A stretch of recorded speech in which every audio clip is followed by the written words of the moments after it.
अस्सलाम वालेकुम। जी दोस्तों, मैं हाज़िर हूँ ग़ुलाम अब्बास आज की 13वीं वीडियो के साथ, जो कि हम बनाने जा रहे हैं MQL4 के प्रोग्रामिंग के ऊपर। अच्छा, आज की वीडियो बहुत ही ज़्यादा इम्पॉर्टेंट होने जा रही है, क्योंकि आज हम जो है एक पूरा प्रोग्राम जो है कंप्यूटर का लिख के कंप्लीट शुरू से लेके आखिर तक जो है उसको रन करेंगे, चलाएंगे। मीन के आज अगर प्रोग्राम आपने पूरा कंप्लीटली देख लिया तो मुझे उम्मीद है कि आप एक सिंपल ये लिखने के काबिल हो जाएंगे, या ये कि किसी भी बने हुए ये के अंदर कोई चीज़ चेंज करनी हो तो वो भी मुमकिन हो जाएगा। तो सबसे पहले मैं बार बार दोबारा ये एक चीज़ रिपीट कर रहा हूँ कि आज की वीडियो हो सकता है कि थोड़ी सी लेंथी हो जाए, क्योंकि मौजू जो है हमारा काफ़ी लंबा चौड़ा है। अच्छा, हम सबसे पहले आएंगे, दोबारा मैं वापस आपको जो है एडिटिंग विंडो के अंदर ले आया हूँ। यहाँ पे हेडिंग पोर्शन जिसे हम कहते हैं, ये वाला जो है यहाँ से लेके इस लेवल तक, इसके अंदर ये चीज़ें ऑलरेडी डिफाइंड होती हैं। इनको इसी हालत में रहने देना होता है। अगर आप अपनी मर्ज़ी से मज़ीद कोई चीज़ ऐड करना चाहें तो कर सकते हैं, जो कि आगे चल के एडवांस लेवल पे हम उसको दिखाएंगे। अच्छा, सबसे पहले मैं बता दूं कि आज हम करना क्या रहे हैं। जी, आज हम एक बड़ा सिंपल इंडिकेटर आपने देखा होगा जिसे मैकडी कहा जाता है। मैं आजकल जो है अपने एक दूसरी वीडियो सीरीज़ के अंदर मैकडी के ऊपर जो है ना, मैंने 2 वीडियोस बनाई हैं। तो क्योंकि मैकडी वो एक कहते हैं ना कि ज़बान पे चढ़ा हुआ था, तो मुझे आज वही याद आया कि चलो मैकडी के ऊपर ही आज एक प्रोग्राम भी ये भी बना देते हैं ताकि आप लोगों को इजी हो। अच्छा, मैकडी को जब हम अपने प्रोग्राम में यूज़ करते हैं या किसी भी इंडिकेटर को यूज़ करते हैं तो बड़ा सिंपल सा हमारे पास एक कोड वर्ड है, ये वाला IMACD, ये वाला। अच्छा, एक तो कंप्यूटर आपको खुद भी हेल्प करता है किसी भी कोड को लिखने का तरीका जो है। मैं आपको एक सिंपल चीज़ जो है क्लियर कर दूं। MAC, पहले इसमें से बाहर आ जाएं क्योंकि ये लाइन जो है हमारी वो थी। मैं जो है आपको ये चीज़ दोबारा जो है लिखवाना चाह रहा हूँ, MA। तो आपके पास ये नीचे देखें हेल्प आ जाती है। मीन के एक जैसे ही आप टाइप करते हैं उसी वक्त आपको जो है कंप्यूटर बता देता है कि आगे आपको क्या लिखना है। जैसे ही आपने कोड लिखा, अच्छा, ये इंडिकेटर का कोड हमेशा ग्रीन कलर का हो जाता है। इसके बाद आपने ब्रैकेट लिखनी है। अच्छा, ब्रैकेट लिखने के बाद आपने एक चीज़ नोट की होगी कि हमारे इस ब्रैकेट के ऊपर ये एक हमें गाइडर मिल जाता है, जो कि हमें गाइड करता है कि इस फंक्शन के अंदर ये वाला, एक्चुअली ये एक फंक्शन है, प्री डिफाइंड फंक्शन है जिसको हम मैकडी इंडिकेटर कहते हैं। इसके अंदर हमें जो जो चीज़ें यहाँ पे बताई गई हैं वो हमें 1 बाय 1 पुट करनी है। तो सबसे पहले जो हमें चीज़ पुट करनी है दैट इज़ द, यहाँ पे देखें, कांस्टेंट स्ट्रिंग सिंबल। मीन के आपने यहाँ पे पहले सबसे पहले तो सिंबल देना है। तो सिंबल का हम क्योंकि चाहते हैं कि हमारा प्रोग्राम ऐसा बने कि किसी भी चार्ट के ऊपर हम लोड करें तो वो चल जाए, तो उसका बड़ा सिंपल सा तरीका है कि ये अंडरस्कोर दे के एस के साथ जैसे ही आपने लिखा, देखें आपके पास एक ये वाला टूल लिखा हुआ आ गया है, इंटर प्रेस कर दें, ये सिंबल लिखा हुआ आ जाएगा। उसके बाद कॉमा दें। कामा देते ही आपने पहला जो कंडीशन है इसका वो पूरा हो गया है। ये देखें, कांस्टेंट स्ट्रिंग सिंबल। अच्छा, जैसे आगे जाएंगे ये वाला हाईलाइट भी करता जाएगा, इंटीजर टाइम फ्रेम। अच्छा, यहाँ पे आपने टाइम फ्रेम बताना है कि कौन सा टाइम फ्रेम आप यूज़ करना चाह रहे हो। आप अपनी मर्ज़ी से टाइम भी दे सकते हैं, लेकिन क्योंकि हम यही चाहते हैं कि हमें टाइम फ्रेम मुकर्रर नहीं चाहिए, हम जिस टाइम फ्रेम पे लगाएं ये काम करना शुरू हो जाए। तो वही तरीका पीरियड यहाँ पे लिखा जाता है। ये जैसे ही PE लिखा तो ये आ गया। पीरियड के बाद कॉमा। अच्छा, कॉमा के बाद अब देखें यहाँ तक हम पहुँच गए हैं। ये कह रहा है कि इंटीजर अब जो जो अच्छा जी, यहाँ पे जो लिखा जाता है उसका एक तो पहले बताया है कि वेरिएबल का टाइप बताता है, नाम बताता है, आगे क्या देना है उसके लिए। इंटीजर फास्ट ईएमए का पीरियड यहाँ पे बताना है जी। तो अच्छा, फास्ट ईएमए पीरियड मीन के इसका इंटीजर, एक तो सबसे पहले ये देख लें कि इंटीजर टाइप डिक्लेयर होगा। इंटीजर टाइप के लिए आप अगर इसको देखना चाहें तो मैं बाद में ये चीज़ क्लियर भी करता हूँ, पहले हम लिख लेते हैं। पहले इसको हमने 12 लिख दिया, कामा आगे शिफ्ट हो गया, इंटीजर सिलो ईएमए पीरियड। ठीक है जी, हम दोबारा आपको सिलो ईएमए पीरियड भी इसमें ऐड कर देते हैं। फिर कामा दिया तो कह रहे इंटीजर सिग्नल पीरियड, ये जो इसको हम कहते हैं कि मैकडी का जो है सिंपल जो होता है मूविंग एवरेज वो वाला, तो वो मैकडी के अंदर टूल में जाके मैं आपको दोबारा दिखा भी देता हूँ। तो इसकी जगह पे हमने 9 का एक नॉर्मल सा वेरिएबल रख दिया। अच्छा, उसके बाद आता है कि ये वाला देखें, ई नम, ये एक शॉर्ट फॉर्म है ई नंबरिंग का, अप्लाइड प्राइस। अप्लाइड प्राइस, अब ई नम जो है, ये अप्लाइड प्राइस जो है, ये एक फिक्स्ड कोड वर्ड है। ये कैसे हम इसको ले के आ सकते हैं, बड़ा ही बेहतरीन और आसान तरीके मैं आपको बताता हूँ कि ये होता है कि आप इसको जो प्राइस कौन से मेथड पे अप्लाई करना चाह रहे हैं। तो बड़ा सिंपल है, ये पी लिखें, उसके बाद आर लिखें, उसके बाद आई लिखें, तो ये आपके पास आ जाएगा। प्राइस क्या होनी चाहिए इसकी, ये सारी चीज़ें पड़ी हुई हैं जो आप रखना चाह रहे हैं। अब हम क्योंकि अक्सर व बेशतर किलोज पे रखते हैं तो वो ही हम रखेंगे, price close, price high, price low, price median, X Y Z कोई भी। तो ये वाला आप इंटर कर दें, फिर कामा दे दें। अच्छा, कामा देने के बाद यहाँ तक हम पहुँच गए, इंटीजर मूड। अच्छा, मूड भी वही तरीका है कि हमने डिफाइन करना है। अच्छा, मूड के लिए भी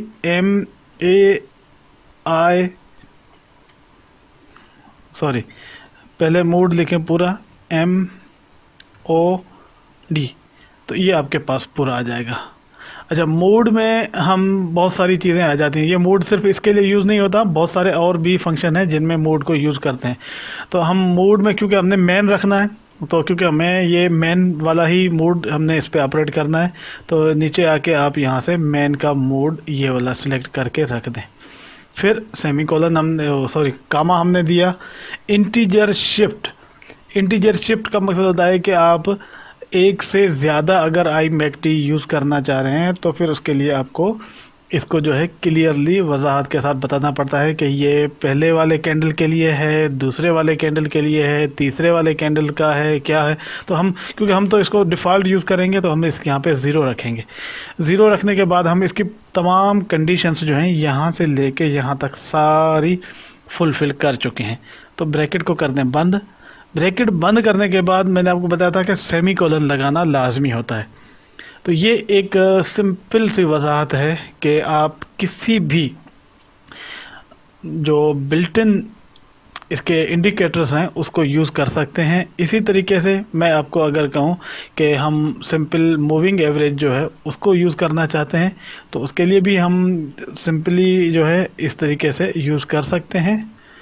यहाँ पे देखें, IMA ये वाला हमारा कोड है सिंपल मूविंग एवरेज के लिए। ब्रैकेट खोला तो हमें ये बता देगा कि इसको कोड को लिखने के लिए हमें किन किन पैरामीटर्स की ज़रूरत पड़ती है। अच्छा, ये जितने भी ब्रैकेट के बाद जो इंटरनल अंदर आती हैं ये चीज़ें, ये यहाँ से लेके हम इनको कहते हैं इस फंक्शन का जो पैरामीटर्स हैं वो मीन के इस फंक्शन को जब ऑपरेट करेंगे तो इसको क्या क्या चीज़ों की ज़रूरत पड़ सकती है। मीन के वो इंतहाई ज़रूरी चीज़ें जो लाजमी डिफ़ाइन करनी है वो यहाँ पे हम डिफ़ाइन कर देते हैं। इस तरीके से जितने भी आपके पास इंडिकेटर्स हैं उनको यूज़ कर सकते हैं। अच्छा, एक तो मैंने आपको ये क्लियर कर दिया कि इंडिकेटर का फंक्शन जो है हम कैसे यूज़ करेंगे। उसके बाद हम आज जो प्रोग्राम बनाने जा रहे हैं उसके अंदर एक चीज़ मैंने आपको नोट करवाई थी कि मैं यहाँ पे एक डबल का वेरिएबल मैंने डिफ़ाइन कर दिया है, double V point is equal to 0। इसका आगे यूज़ आएगा वो हम देखेंगे। इनिशियलाइजेशन फंक्शन के अंदर हमने इफ़ कंडीशन यूज़ की है, इफ़ पॉइंट अच्छा, पॉइंट वेरिएबल भी हम पहले पढ़ चुके हैं। अगर आपने पिछली हमारी वीडियो देखी है तो उसके अंदर ये जो हमने प्री डिफाइन वेरिएबल जिन्हें कहते हैं उसका हम डिस्कशन कर चुके हैं। वहाँ से आप इनको देख के समझ सकते हैं कि इनका क्या मकसद होता है। पॉइंट इज़ इक्वल टू, देखें अब मैंने आपको बताया था कुछ ऐसे होते हैं जिनके अंदर हमारे वेरिएबल्स की पॉइंट वेरिएबल जो है वो 1 2 3 4 5 डिजिट का होता है, ये वाला। क्योंकि जब 5 डिजिट का होता है तो हमें 5 डिजिट एक्चुअली चाहिए नहीं होते, हमारे को जो ज़रूरत होती है वो होती है 4 डिजिट की।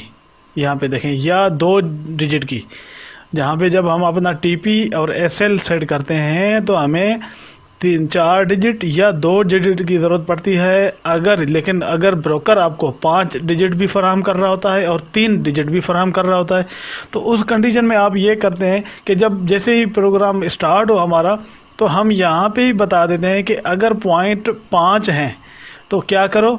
अच्छा ये देखें, इफ़ ब्रैकेट के बाद मैंने ये कंडीशन बयान कर दी है, एक्सप्रेशन जिसे हम कहते हैं। एक्सप्रेशन का जो भी रिज़ल्ट आए, मीन 2 ही रिज़ल्ट हैं, ट्रू या फॉल्स। अगर ये ट्रू आ जाता है तो फिर क्या करो, ये वाले ब्रैकेट के अंदर हमने कहा है कि इस वेरिएबल जो हम ऊपर ये यहाँ पे डिफाइन कर चुके हैं, वी पॉइंट को असाइन कर दो 4 डिजिट। मीन के अब जो है वी पॉइंट 4 के बराबर हो गया। ये अगर 5 का हो तो उसको 1 हटा के इसको 4 डिजिट का कर दो। सेम एल्स, अगर पहले वाली कंडीशन ट्रू नहीं होती है तो इसका दूसरा पोर्शन ये है कि अगर उसमें भी एल्स के अंदर फिर हमने इफ़ लगा दी है। इस कंडीशन को हम कहते हैं नेस्टेड इफ़, मीन के इफ़ के अंदर फिर इफ़।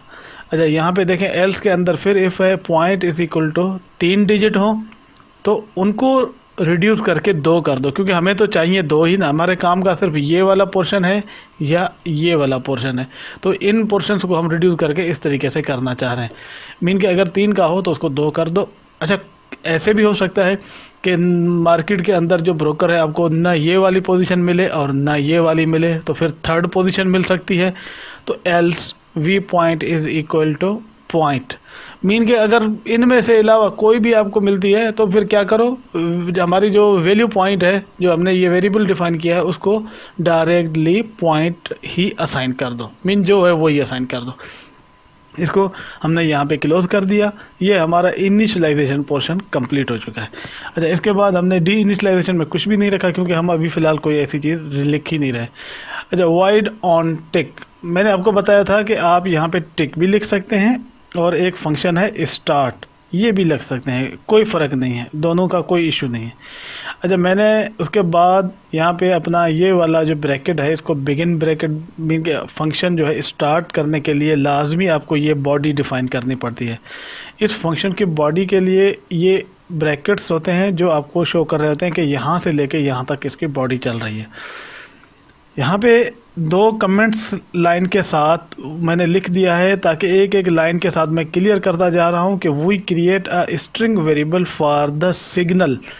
अच्छा हमें सिग्नल चाहिए जिसके ऊपर हमारा प्रोग्राम वर्क करेगा, तो हमने वो सिग्नल जो है डिफ़ाइन किया है मैकडी के साथ, डबल मैकडी। मैंने ये एक वेरिएबल डिफ़ाइन किया है।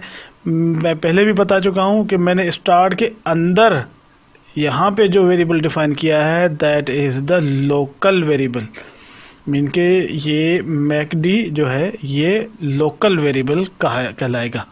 अच्छा लोकल वेरिएबल को आगे मैंने असाइन क्या किया है, assignment operator is equal to use किया है आई मैकडी। ये मैंने पूरा डिटेल से शुरू में ही बता दिया है कि हम प्री डिफाइंड फंक्शंस को कैसे यूज़ करेंगे, पैरामीटर्स क्या होते हैं, उनके पैरामीटर आगे और मज़ीद हमारे पास फंक्शन आएंगे जिनको हम यूज़ करते जाएंगे, तो उनकी वजाहत मैं बाद में करूँगा। ये कोई भी इसकी पूरी एक वैल्यू बनेगी, मीन के जब ये 12 का जो है स्लो ये में 26 का जो है 12 का फास्ट ये में 26 का ये में ये, और ये जब आपस में मिलेंगे और एक कम्प्लिकेशन के साथ जो है आई अपना मैकडी का जो रिज़ल्ट है जब वो बाहर आएगा तो वो किस में स्टोर हो जाएगा, मैकडी के वेरिएबल के अंदर, और वो डबल टाइप का होगा। ठीक है, उसके बाद हम एक कंडीशन मज़ीद डिफ़ाइन कर रहे हैं कि आपने मैकडी का जब यूज़ किया हो, मैं आपको थोड़ा सा मैकडी का एक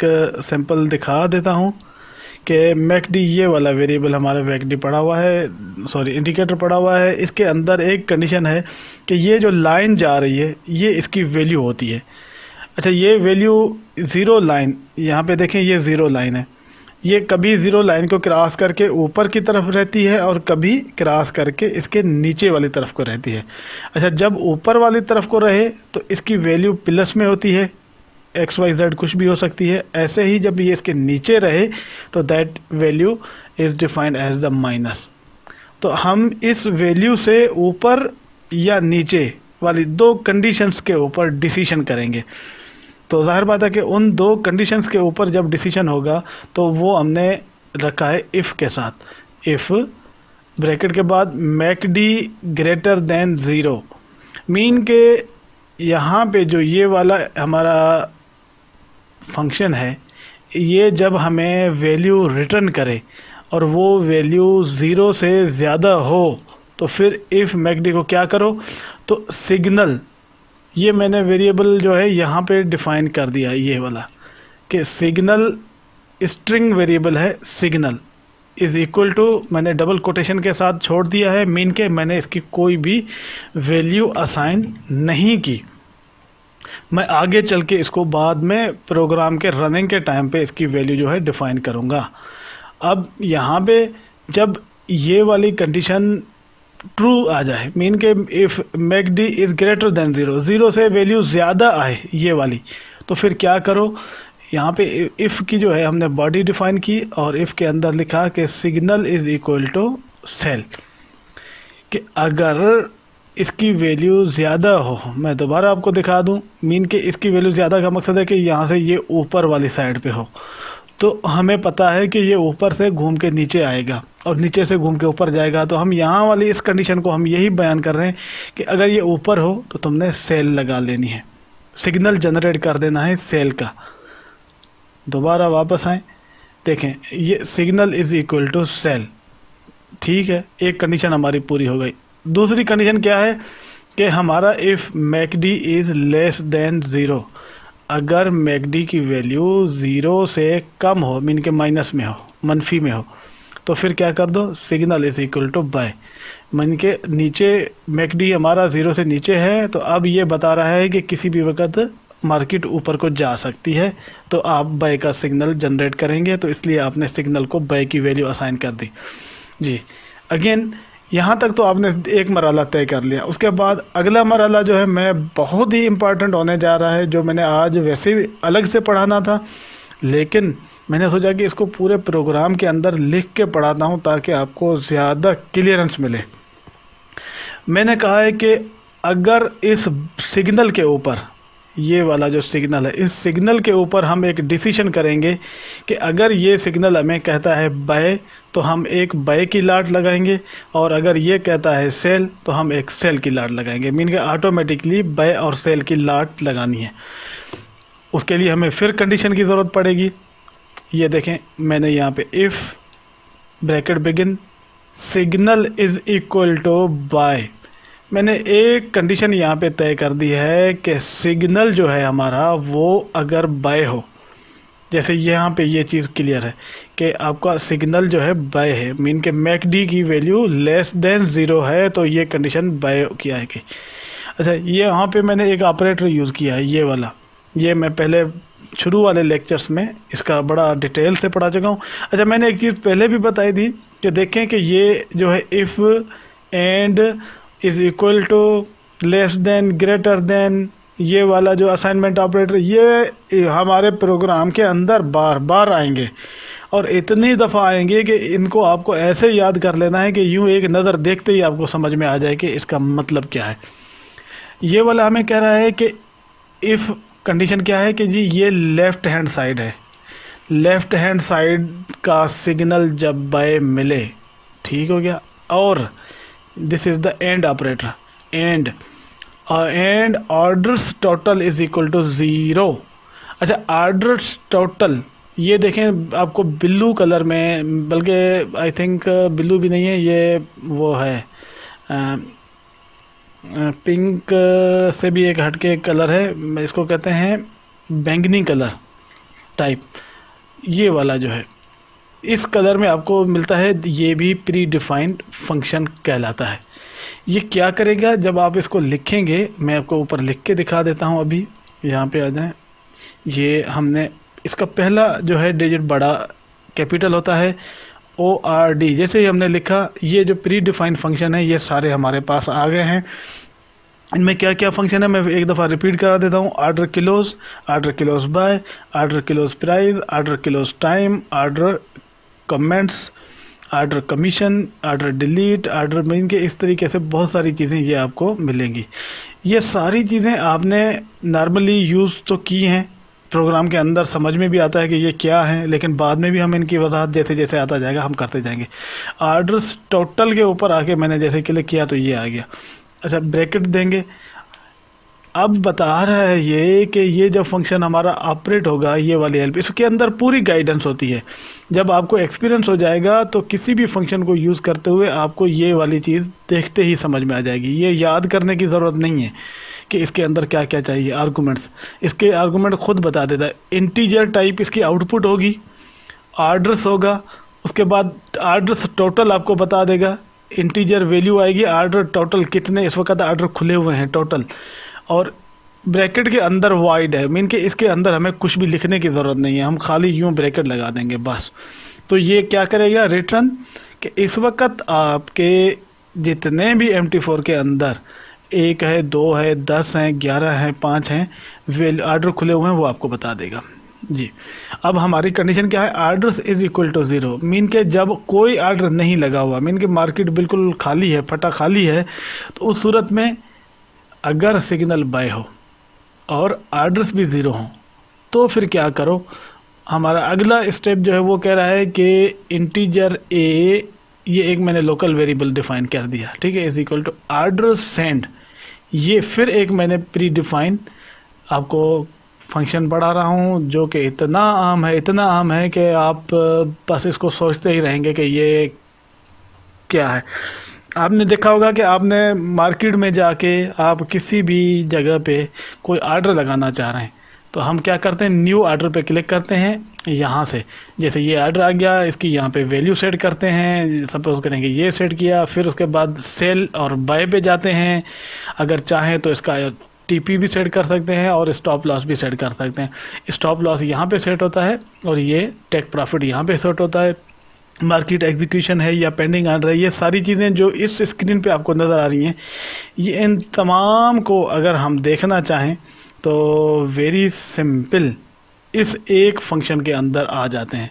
ये जब कंप्यूटर एक्सपर्ट एडवाइज़र के साथ आपका सिग्नल जनरेट करके ऑर्डर लगाएगा तो उस वक़्त ये वाला जो है कोड रन होता है। तो हम इसको दोबारा डिटेल से देखेंगे तो ठीक है, मैं इसको दोबारा देखें, खाली ऑर्डर ORD मैंने जैसे ही लिखा तो ये वाले हमारे पास जितने भी इस तरीके के ऑर्डर लग सकते हैं वो मौजूद आ गए हैं। हम अपने मतलब के ऑर्डर के ऊपर आते हैं क्योंकि अब बहुत सारी चीज़ें हैं जो फिलवक़्त हम उन पे नहीं जा रहे। इनमें ऑर्डर मॉडिफाई है, ऑर्डर टाइम है, ऑर्डर प्रॉफिट है, ऑर्डर सेंड, ये वाला है ऑर्डर सेंड, मीन के हमने ये न्यू ऑर्डर पुट करना है। ब्रैकेट देंगे तो आपको वही हेल्प जो मैंने पहले बताई है ये पूरे की पूरी यहाँ पे आ जाएगी। आपने इसको बार बार प्रैक्टिस करना है, देखना है, समझना है कि इसका क्या मकसद है। अब सबसे पहले इसको भी हम शुरू से जैसे पहला हमने फंक्शन समझा था वैसे ही समझते हैं। सबसे पहले इसने कहा कि जी ऑर्डर इंटीजर ऑर्डर सेंड हो गया, ये मैंने नीचे भी आपको लिखा हुआ दिखाया है। कांस्टेंट स्ट्रिंग सिंबल, ये वही चीज़ है। जब भी आपको ये वाला आए कि कांस्टेंट स्ट्रिंग सिंबल, आप समझ जाएं कि ये मुझसे पूछ रहा है कि आपने ऑर्डर कौन से पेयर पे लगाना है।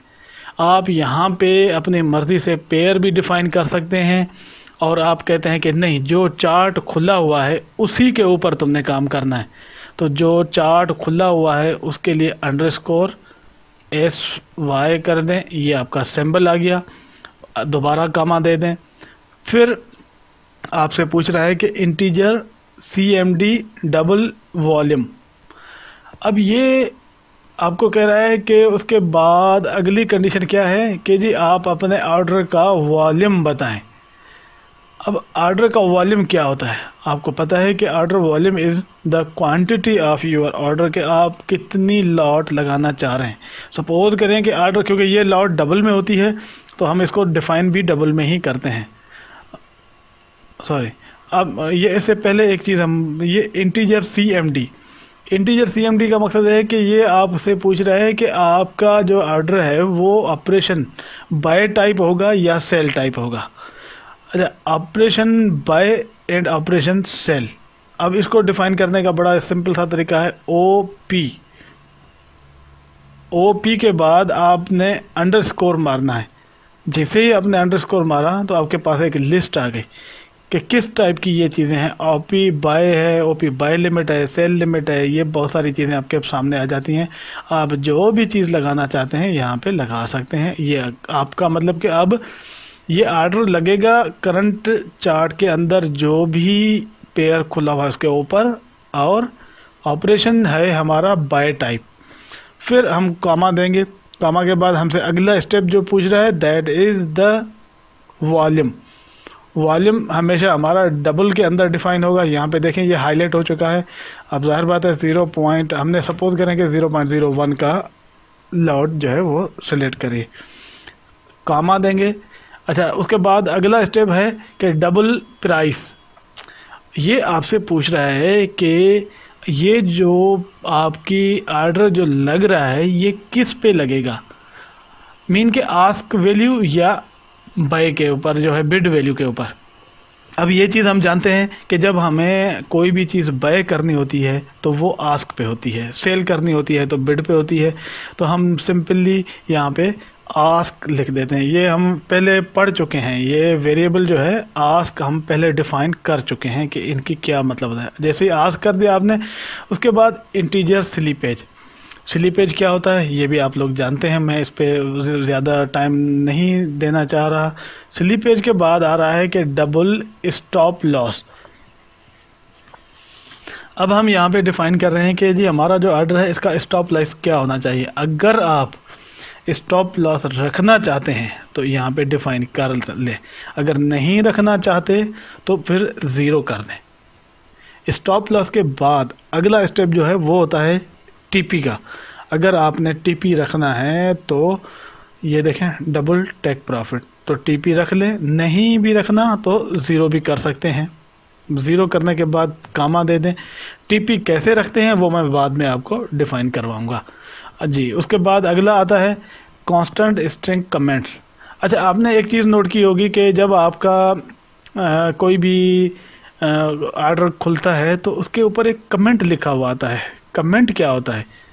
कमेंट ये होता है कि उस ऑर्डर के साथ, मतलब कमेंट, आप रोबोट का नाम देखते हैं अक्सर। मैं आपको बल्कि रोबोट के हवाले से बता देता हूँ कि अक्सर आपने देखा होगा जब रोबोट ऑर्डर खोलता है तो उसके ऊपर एक नाम लिखा आता है।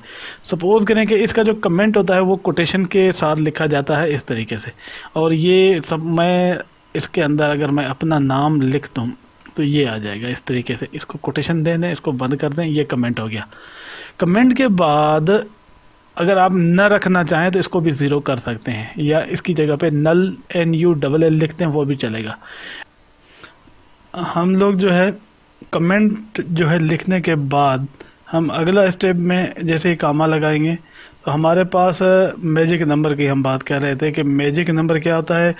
आपने जब बहुत सारे ऑर्डर लगे हों अलग अलग, और कुछ ऑर्डर मैनुअल भी लग सकता है, कोई ऑर्डर एक रोबोट के साथ भी लग सकता है, कोई ऑर्डर दूसरे रोबोट के साथ भी लग सकता है, तो उनको जब दोबारा रोबोट्स को देंगे कि रोबोट उन ऑर्डर को चेक करे, तो कैसे चेक करेगा वो? तो उसके लिए तो यूरो USD के जितने भी ऑर्डर लगे हुए हैं वो सारे के सारे एक ही नस्ल के हैं, उसको तो पता ही कोई नहीं लगेगा। तो उसके लिए हम इसको मैजिक नंबर देते हैं कि इस मैजिक नंबर वाला जितना भी ऑर्डर है वो इस रोबोट के ज़रिए लगाया गया है। इसमें इंटीजर टाइप कोई भी नंबर लिख सकते हैं। मैंने 100 का लिख दिया, मीन के जिस भी ऑर्डर के अंदर 100 का नंबर लिखा हुआ होगा तो वो मैजिक नंबर तो वो इस रोबोट का लगा हुआ है, वो 100 वाले ऑर्डर को पकड़ेगा, बाकी को छोड़ देगा। तो इसका भी आगे हम बहुत ज़्यादा डिटेल से डिस्कशन करेंगे जी। उसके बाद अगला है डेट टाइम एक्सपायरेशन। इसकी हमें ज़रूरत नहीं पड़ती, अक्सर इसको हम ज़ीरो ही रखते हैं। जैसे इसको ज़ीरो कर दिया तो उसके बाद आता है जी कलर एरो। ये अगर आप जब स्क्रीन के ऊपर ऑर्डर लगते हैं तो उनके अंदर आप कलर वगैरह डिफ़ाइन करना चाहें तो कर सकते हैं, अगर नहीं करना चाहते तो भी कोई इशू नहीं है, आपकी मर्ज़ी है, छोड़ दें। अगेन ज़ीरो कर दें, कामा कर दें, उसके बाद जो है यहाँ पे एंड कर सकते हैं। एंड में जो है अपनी मर्ज़ी से जो है क्लोज़ कर दें इसको। यहाँ पे ये वाला फंक्शन जो है आपका पूरा हो गया। अगर आप इस आखिरी वाले के ऊपर कलर रखना चाहते हैं तो यूँ लिख भी सकते हैं। ये बहुत सारे कलर्स हैं जिनके मैंने पहले भी आपको बताया था कि हमारे पास एक वेरिएबल है कलर, उसकी मदद से भी इसको सेट किया। ये ऐसा मतलब ऑर्डर सेंड वाली जो है हमें कमांड बार बार एग्जीक्यूट करनी पड़ती है, तो जब आप इसको चलाएंगे तो इसको बार बार आप देखेंगे तो ये चीज़ें आपके सामने फर्दर ज़्यादा क्लियर हो जाएंगी। उसके बाद मैं नीचे ये वाली वही कमांड लिखी हुई है यहाँ पे। अगर हम इसके लिए एक और चीज़ आसानी करना चाहें, अब आप नोट करेंगे कि यहाँ पे ये चीज़ एक आपके लिए अलग है जो मैंने अभी तक डिफ़ाइन नहीं की। ये लिखा हुआ है आस्क प्लस 150 इनटू पॉइंट। अब ये क्या है और इसका क्या मकसद होगा, वेरी क्लियर मैं आपको अगर इसको बता दूं कि जी हम चाहते हैं कि यहाँ पे ये इस कमांड के अंदर ना हो, ठीक है। तो मैं कैसे इसको डिफ़ाइन करूं, इसकी जगह पे ये एसएल है एक्चुअली, ओ सॉरी टीपी।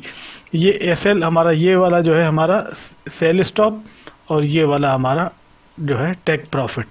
तो टेक प्रॉफिट की जगह पे आप जो है सिंपली, अगर मैं चाह रहा हूँ कि मैं इसको जो है ना टीपी कर दूँ इस तरीके से, तो अब लेकिन इस टीपी को लिखने से कंप्यूटर को तो पता ही कोई नहीं चला कि ये है क्या। तो मैं एक कहता हूँ कि अपने प्रोग्राम को ज़्यादा बेहतर मतलब क्लियरली लिखने का एक बड़ा सिंपल तरीका है कि आप वेरिएबल को ऊपर अलग से इसको टीपी को और एसएल को डिफ़ाइन करें, क्योंकि ये डबल टाइप होगा। तो मैंने डबल टी पी यहाँ पे लोकली डिफ़ाइन कर दिया इज़ इक्वल टू, ये जो टीपी है हमारा इसकी वैल्यू क्या होनी चाहिए, मैं यहाँ पे दोबारा लिख देता हूँ। बड़ा सिंपल है कि टीपी लिखने के लिए आपको अब सिंपली, अच्छा टीपी देखें, ये ऑर्डर हमारा लग रहा है आस्क के ऊपर, तो आस्क से ऊपर बाय की कंडीशन का मकसद है कि वैल्यू ऊपर जाएगी तो हमारा टीपी अग लगने का। तो हम टीपी के लिए सिंपली यहाँ पे पहले तो आस्क लिख लेते हैं, ठीक हो गया। आस्क के बाद आप इसके अंदर कितनी वैल्यू ऐड करना चाह रहे हैं वो हमारी एक्चुअली टीपी वैल्यू हो जाएगी। अगर सपोज करें कि मैंने यहाँ पे प्लस लिख दिया है, प्लस के बाद मैं चाह रहा हूँ कि जी 300 पॉइंट्स जो है वो मेरा आगे ये यहाँ से जाएगा, लेकिन डायरेक्ट अगर आप 300 लिखेंगे तो ये इसको नहीं समझ में आएगा, क्योंकि जो मैंने एक चीज़ पढ़ाई थी आपको पॉइंट, वो जहन में रखें, वो एक लाजमी चीज़ है। तो इसको लिखने का हमने जो है ना सिंपल यहाँ पे हमने अंडरस्कोर के साथ ये पॉइंट वेरिएबल जो है इसको डिफ़ाइन करना है ये। तो ये पॉइंट के साथ मल्टीप्लाई हो जाएगा और सेमीकोलन दे दें। अब मैंने एंटर करके गैप डाल दिया है। इसी तरीके से आप टीपी के बाद एसएल भी डिफ़ाइन कर सकते हैं, लेकिन क्योंकि हम फ़िलहाल सिर्फ एक चीज़ बयान करना चाह रहे हैं, काफ़ी लंबा मतलब सीरीज़ भी बनती जा रही है, वीडियो भी लंबी होती जा रही है, तो मैं क्योंकि इसको पूरे को चलाना भी है, इसके आगे चीज़ें देखनी हैं, तो मैं यहाँ पे simply double TP is equal to ask plus 300 into point. ये पूरा हमने इस लाइन को रीड कर लिया है और हम इसके अंदर जो चीज़ें डिफ़ाइन की हुई हैं सवाए इस एक छोटी सी चीज़ है ये लेके यहाँ तक आस्क प्लस 150 इनटू पॉइंट। ये जब हम टीपी या एसएल डिफ़ाइन करते हैं तो उसको डिफ़ाइन करने का एक फार्मूला है। ये एक पूरी वीडियो बनेगी इसके ऊपर जिस पे हम डिस्कशन करेंगे। फ़िल वक़्त आपने बिल्कुल ऐसे ही लिख देना है जैसे ये है।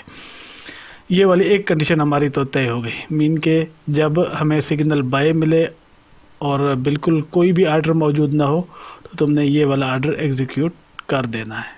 चलें, इसी तरीके से हमारी जो है वो सेल वाली कंडीशन भी डिफ़ाइन करेंगे हम कि if signal is equal to sell and order total is equal to zero, जब हमारा ऑर्डर कोई भी ना हो और हमें सिग्नल भी सेल मिले। सिग्नल सेल कहाँ से मिलेगा, मैं ऊपर बयान कर चुका हूँ कि यहाँ पे देखें कि MACD is greater than zero, तो सेल। तो फिर क्या करो, integer B is equal to order send symbol, वही मैंने आर्गूमेंट जो बताए हैं कि इस जो हमारा फंक्शन है, इस फंक्शंस को जो आर्गूमेंट्स चाहिए वो symbol, OP sell, value, bid किस पोजीशन पे अप्लाई होगा, क्योंकि ये सेल की है तो बिड पे लगेगी, स्लीपेज, टीपी, सॉरी पहला S L T P and मतलब जो है उसके बाद आ गया हमारा अपना मैजिक नंबर, कलर वगैरह डिफाइन करके हमने सेट कर दिया। इसके अंदर ग्रीन कलर है, इसके अंदर रेड कलर है, मीन के स्क्रीन के ऊपर एक डॉट बनता है उसके लिए। जब ये सब कुछ होने के बाद हम नीचे आ गए कि जी ये सारा कुछ तो हो गया, ठीक है, ऑर्डर भी लग गया, लेकिन हमें स्क्रीन के ऊपर कमेंट्स के अंदर क्या शो करो, comments the current signal is equal to signal. मैंने ये कमेंट्स वाली लाइन भी पहले एक वीडियो में पढ़ा चुका हूँ कि स्क्रीन के ऊपर अगर आप कोई चीज़ प्रिंट करना चाहते हो तो उसको लिखने का तरीका ये है कि पहले कमेंट लिख लेंगे, उसके बाद ये भी प्री डिफाइंड फंक्शन है। अच्छा, मैं इस पूरे को ये कह सकता हूँ कि ये जितना भी हमारे पास डेफिनेशंस हैं सारी तकरीबन देखें प्री डिफाइंड फंक्शन है। उन फंक्शंस को या लाइब्रेरी फंक्शन हम इसे कहते हैं कि MQL4 जो है अपडेटेड शेप है C++ का, और इसके अंदर जो है प्री डिफाइंड सारे फंक्शंस एक लाइब्रेरी के अंदर पड़े हैं, वहाँ से हम उठा के यूज़ कर रहे हैं। बस सिर्फ उन फंक्शंस को उठा के यूज़ करना है और उनके आर्गूमेंट सेट करने होते हैं। इसके अलावा इसमें इतनी कोई बड़ी लंबी चौड़ी गेम नहीं होती। हाँ, कहीं कहीं ऐसा होता है कि आपको अपने तरफ से भी वो फंक्शन बनाया नहीं होता, तो फिर आपको अपना बनाना पड़ता है, मेहनत करनी पड़ती है। सारी चीज़ तो ज़ाहिर बात है बनी बनाई नहीं मिलती ना। अच्छा, कमेंट्स के बारे में मैं बता रहा था कि ये जो कोटेशन के अंदर है ये तो एज इट टाइप कर दो, कामा के बाद ये वेरिएबल है सिग्नल, जो कि सिग्नल या सेल मिलेगा या बाय मिलेगा वो वाला वहाँ पे टाइप करना है, सेमीकोलन, एंड यहाँ पे प्रोग्राम बॉडी को क्लोज कर दो। अच्छा, ये पूरा प्रोग्राम हमने अभी इसको कंपाइल किया जी। कंपाइल होने के बाद ज़ीरो एरर, ये वाला टाइम लगा, सारा कुछ हो गया। हम इसको आएंगे अभी रन करके देखेंगे।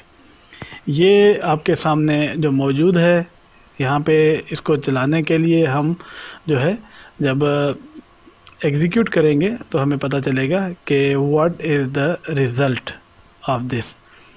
तो रिज़ल्ट के लिए हम आते हैं अपना स्ट्रेटजी टेस्टर के अंदर। इसका मैं यूज़ पहले भी आपको बता चुका हूँ कि हम इसको कैसे इस्तेमाल करते हैं।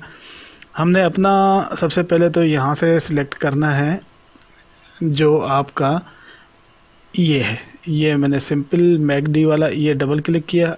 उसके बाद कौन सा पेयर है, यूरो USD पे हमने चलाना है। यहाँ पे ये टाइम, डेट वगैरह XYZ वो सारी चीज़ें हैं जो मैं पहले इनको बड़ा क्लियरली बयान कर चुका हूँ।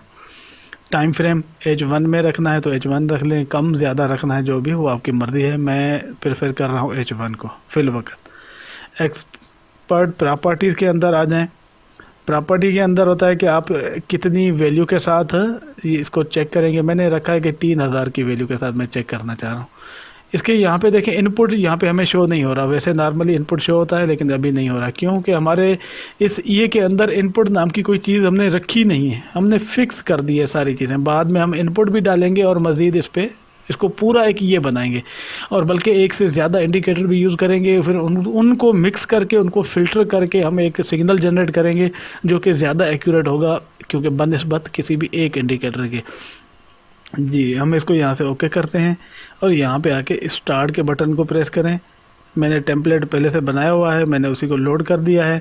अब ये हमारे पास डेटा को जैसे ही डाउनलोड करेगा और उसके बाद ये वाला हमारा एग्जीक्यूट होना शुरू हो जाएगा। मैं थोड़ा सा इसका जो है स्पीड कम कर लूँगा ताकि आपको ज़्यादा क्लियरली ये चीज़ समझ आ सके। मैंने 31 कर दिया है।